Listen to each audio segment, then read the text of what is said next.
अरे कैसे कही हो?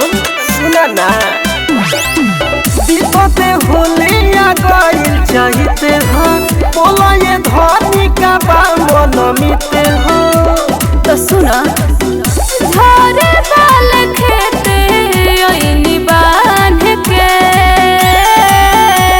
अच्छा देवरा खटा होताते हमारा के दिन राते मुठा हंसुआ के उधार रहता हमारा हाथे। अरे का करबू भीड़ा के दिन बा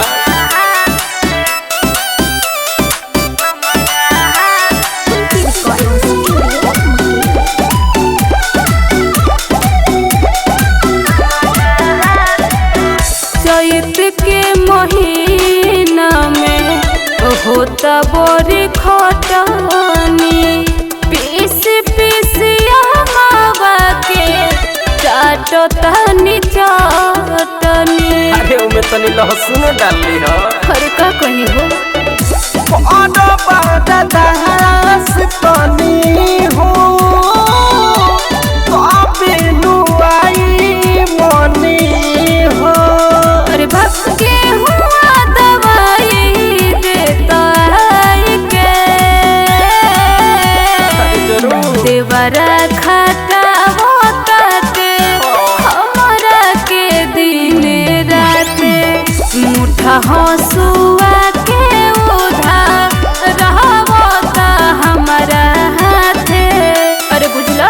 अरे काट बचार करता